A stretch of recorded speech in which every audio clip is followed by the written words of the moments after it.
Ever felt like you're shouting into the wind and no one seems to hear? That moment when you realize, despite all your efforts, the respect you deserve just isn't coming your way. This is a turning point, not just in how others see you, but in how you see yourself. Today, we're diving deep into the world of respect, a concept as ancient as Stoicism itself, yet as relevant as ever in our modern hustle. Stoics teach us that respect starts from within, grounded in self-control and wisdom. But how do we translate these age-old philosophies into our daily interactions to command the respect we deserve? When we dive into conversations, whether they're about turning down an invitation or explaining a decision at work, there's a common pitfall many of us stumble into: over-explaining. It's like we're wired to package our no with a neatly tied ribbon of reasons. But let's pause and rethink this. Why the urge to bundle up simple decisions with elaborate justifications? This tendency to over-explain can be traced back to a lack of confidence in our decisions or a fear of disappointing others. It's as though we're trying to avoid conflict before it even arises. But here's a thought that might change the way you approach these situations. Stoicism, a philosophy built on the virtues of wisdom, courage, justice, and temperance, teaches us the value of restraint and simplicity in our words and actions. Marcus Aurelius once mused that everything we say and do should be simple, natural, and straightforward. So when we choose to stop over-explaining, we're not just saving breath, we're practicing a form of Stoic virtue by trusting in the power of our decisions without feeling compelled to defend them at every turn. Consider this: when you over-explain, you inadvertently send a message that you don't trust your own decisions enough to let them stand on their own. You might think you're being helpful or thorough, but what often comes across is uncertainty and insecurity. This isn't just about trimming down your words, it's about embracing the confidence to say what's needed and no more. By doing so, you command more respect. People start to notice that you value your own judgment, and this naturally elevates their perception of your self-assurance and decisiveness. Now, how can we apply this in everyday life? Start small. Next time you make a decision, whether it's declining an invitation or opting out of an additional project at work, resist the urge to provide a backstory. A simple "I won't be able to attend, thank you for inviting me," or "I'll need to pass on this project to focus on current priorities," should suffice. If pressed, remember that it's okay to repeat your original statement with a polite firmness, a key strategy that reflects both Stoic endurance and respect for one's own boundaries. Moreover, over-explaining can clutter your message and even lead to misunderstandings. The more you say, the more others have to interpret. Keeping your explanations concise helps maintain clarity in your communications, making it easier for others to understand your position. This clarity not only strengthens how others perceive you, but also aligns with the Stoic principle of clear and effective communication. Embracing less is more doesn't mean becoming cold or unapproachable. On the contrary, it's about finding the balance between being communicative and maintaining a kind of poised silence that speaks volumes about your self-respect and respect for others. This balance is crucial in professional settings, where being perceived as capable and confident can significantly impact your career trajectory. Reducing how much you explain about your choices is a liberating practice. It lightens your mental load as you no longer feel the need to justify every decision. This not only fosters a healthier self-image, but also aligns with the Stoic idea of focusing on what's within our control, our actions and reactions, rather than external approval. Remember, every word you choose not to say is a testament to your confidence and an investment in your persona of respectability. We all have the same 24 hours in a day, yet how often do we find ourselves saying, "I just don't have the time"? This phrase has become the modern-day anthem for the overwhelmed. But here's a fresh perspective. Imagine treating your time with the same reverence and protection as a dragon guarding its gold. Why? From a Stoic viewpoint, time is not just another resource. It is the most precious commodity we have. Once spent, it can never be regained. Seneca wrote extensively about the misuse of time in his essays. He believed that being busy is often an illusion, a construct of poor time management and misplaced priorities. Seneca's advice? Ask yourself, does this task, meeting, or social engagement align with my values? Will it contribute positively to my life? If the answer is no, you have a strong case for saying no, and saying no is a powerful step in respecting your own time. The art of saying no can be challenging, especially in a culture that often equates business with productivity and ultimately self-worth. However, every time you say yes to something that is not essential, you say no to something that is perhaps your personal goals, relaxation, or even your health. Consider this: when someone asks for your time, think of it as if they are asking for a slice of your life. Would you give it away so readily if you saw it that way? Probably not. This is where Stoic practice comes in handy. Reflect on the impermanence of life and the importance of using time wisely. Each moment should be spent in a way that adds value to your life or that of others, reflecting a Stoic's commitment to purposeful living. Moreover, guarding your time also means knowing when to delegate or simply let things go. Not every email requires a response. Not every problem brought to you needs your personal touch to solve. As Marcus Aurelius pointed out, very few things are as urgent as they seem. In practicing these principles, you might worry about how others perceive your guarded approach to time. Here's a comforting thought: people respect those who value their own time. It sets a standard, showing that you respect yourself and, by extension, respect them too. To truly guard your time, you must also ensure you're using it well. Stoicism teaches us to reflect daily on our actions and decisions. Use this practice to assess how you spent your day. Did you allow time for what truly matters? Did you say no when necessary? Adjust as needed, and remember, each day is a new opportunity to live according to your values. There's a certain undeniable strength in knowing when and how to hold your ground. It's not about being obstinate, it's about knowing your worth and the value of your ideas. But let's flip the script. What if by standing firm on your own ground, you could cultivate a deeper respect for yourself and from others? Drawing from Stoic wisdom, we find a potent reminder in the teachings of Epictetus, who said, "It's not what happens to you, but how you react that matters." This philosophy is at the heart of standing your ground. It's not about reacting with aggression or stubbornness, but responding with reasoned, thoughtful conviction about your beliefs and choices. The act of standing your ground comes down to a fundamental respect for one's own principles and a confidence in one's decisions. This isn't something that's necessarily easy to do, especially in challenging situations where consensus leans heavily against you. Yet, there's incredible value in the practice. Each time you assertively express your viewpoint without aggression, you're not only practicing Stoic resilience, you're also teaching those around you about your integrity and commitment to your values. Consider a situation at work where your idea is challenged. It might be easier to just nod and move on, but what if your idea has merit that's being overlooked due to groupthink or haste? Standing your ground in such instances means articulating your perspective clearly and providing reasoning. This doesn't mean shutting down opposition, rather, it involves opening a dialogue where your voice is heard and considered.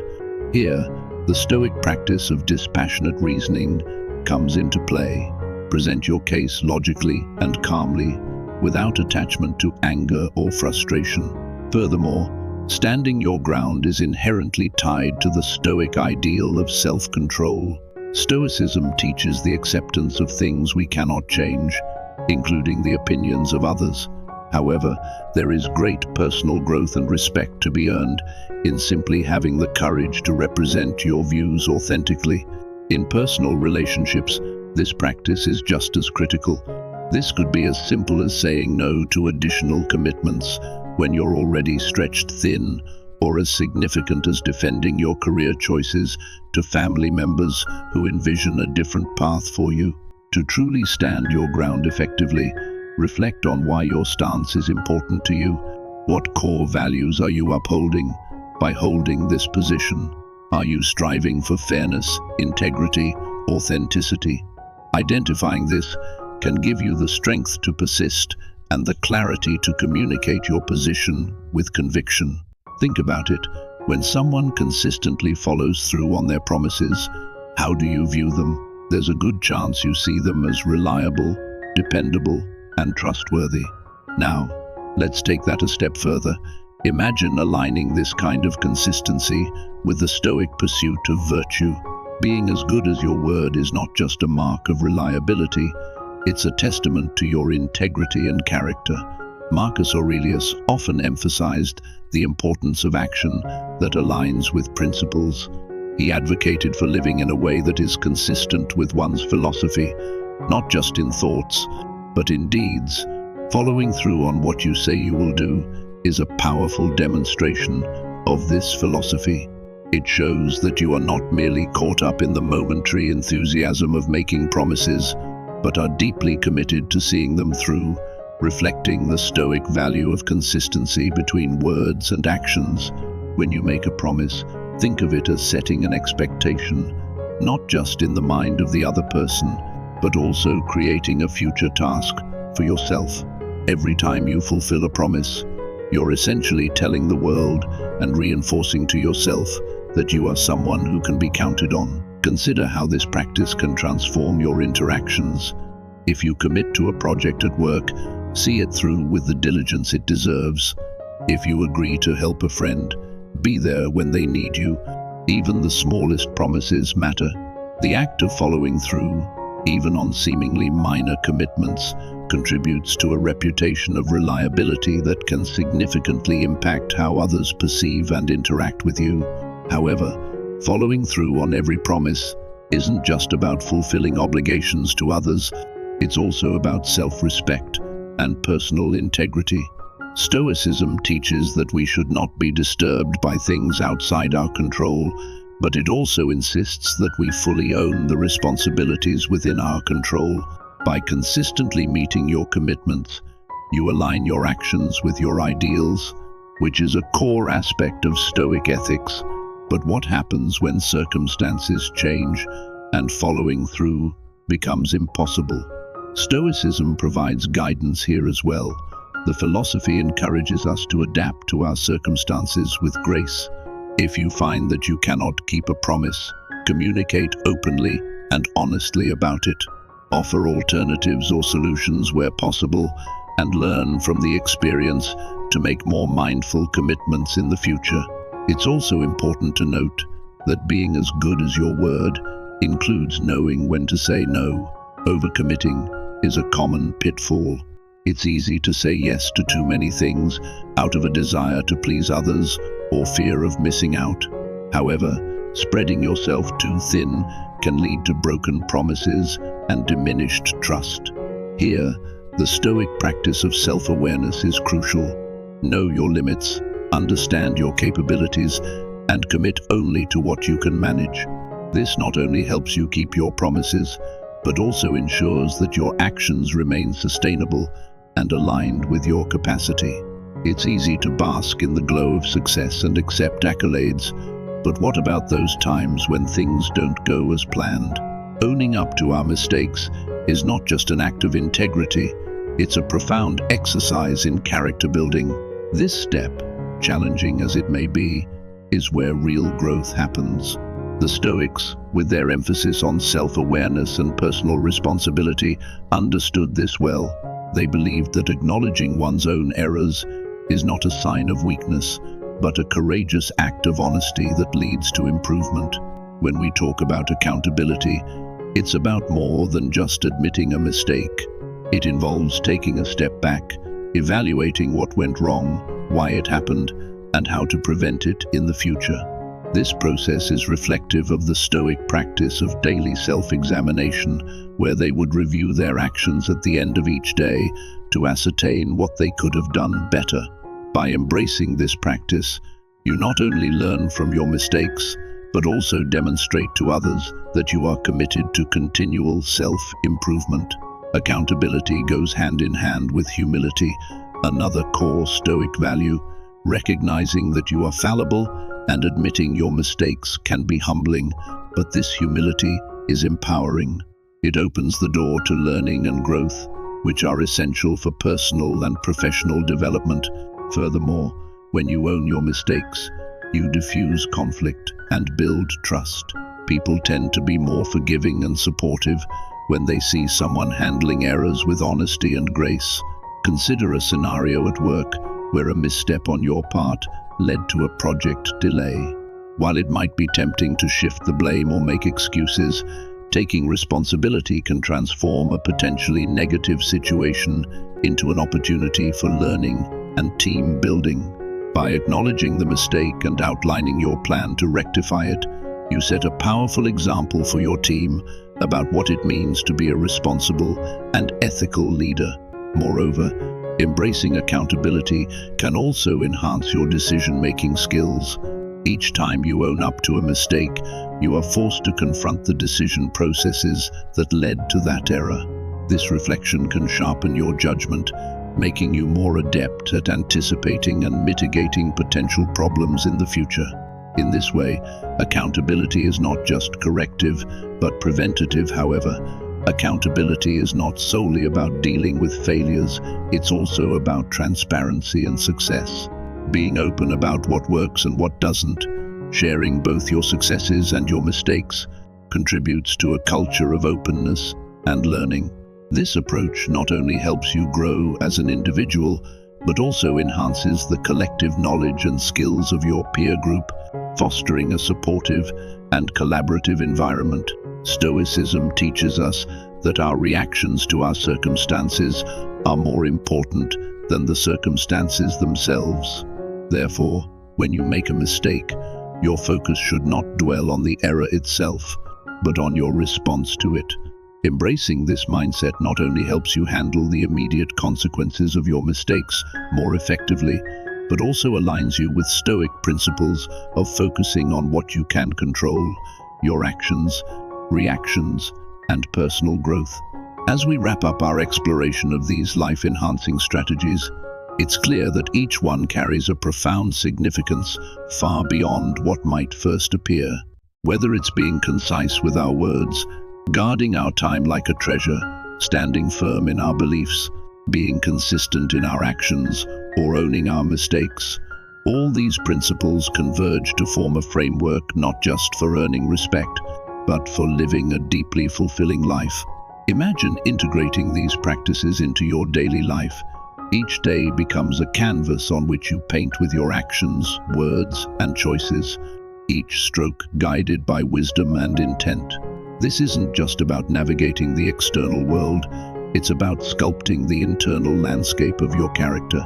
As Marcus Aurelius reminded us, the best revenge is not to be like your enemy.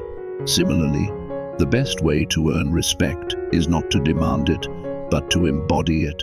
Through these principles, we also connect to something timeless, a tradition of thinkers who knew that the true measure of our lives is not what we gather, but what we scatter, the impacts we have, the respect we earn, and the integrity we maintain. This journey towards embodying respect isn't always easy, but it's incredibly rewarding. So as you move forward, remember that each interaction is a chance to practice these principles. See each moment of choice as an opportunity to demonstrate the virtues you value.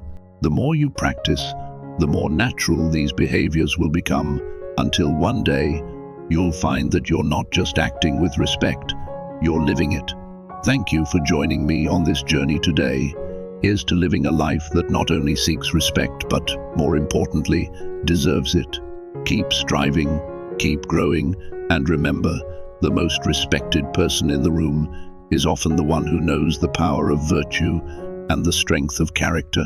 Let's keep those ideals close as we navigate the complexities of our lives with stoic grace and wisdom.